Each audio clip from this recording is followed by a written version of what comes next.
एक समय की बात है, राखी और महेश नाम के दंपत्ति का मुंबई जैसे बड़े शहर में बहुत नाम था।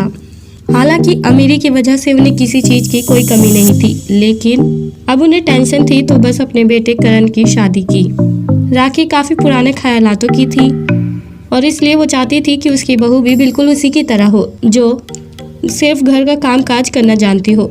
इसी तरह उनका एक रिश्तेदार राखी और महेश को प्रीता नाम की लड़की से मिलवाता है। प्रीता अपनी माँ सरला के साथ उत्तर प्रदेश के एक छोटे से गांव में रहती थी।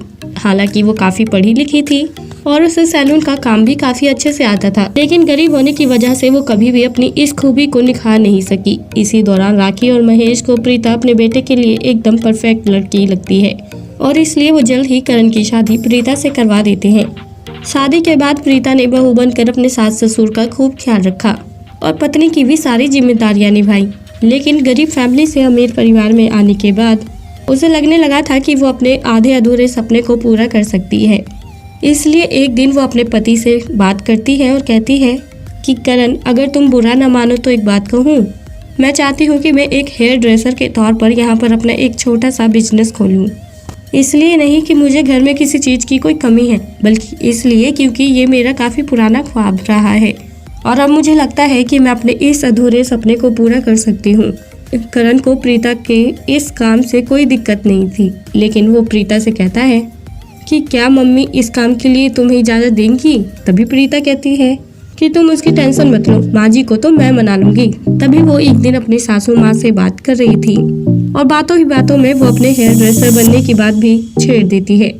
जैसे ही राखी ने प्रीता की ये बात सुनी तो वो तुरंत प्रीता पर चिल्लाई और कहा कि ये क्या बकवास कर रही हो तुम? पता है ना कि एक बहू का क्या कर्तव्य होता है। अब दोबारा कभी इस तरह की कोई बात मत करना मुझसे। प्रीता अपनी सासू माँ की इन बातों से बहुत दुखी हुई थी और अपने कमरे में जाकर रोने लगी थी। उसी रात राखी को अपनी सहेली करीना के पास जाना था। उसकी भी एक बहू थी जिसका नाम माहिरा था, जिसका अपना बिजनेस था और वो पूरे शहर भर में जानी जाती थी। करीना की इसी बहू को देखकर राखी को लगा कि उसने प्रीता पर गुस्सा करके बहुत गलत किया है।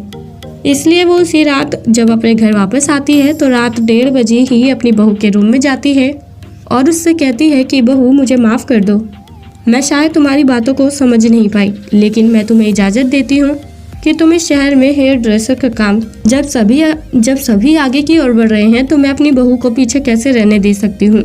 सासू माँ की इन बातों ने प्रीता को बहुत खुश कर दिया था और इसी तरह शहर में प्रीता के नाम का एक सैलून खुल जाता है, जिसमें प्रीता खुद हेयर ड्रेसर के तौर पर काम करने लगी थी, जिसके इस काम को शहर के सभी लोग बहुत पसंद करते थे और इसलिए प्रीता जल्द ही पूरे शहर भर में मशहूर हो गई थी। तो दोस्तों, कैसी लगी आपको हेयर ड्रेसर बहू की ये कहानी? आप हमें कमेंट बॉक्स में कमेंट करके ज़रूर बताएं और साथ ही ऐसी और दिलचस्प कहानियाँ सुनने के लिए आप हमारे चैनल को सब्सक्राइब करना ना भूलें।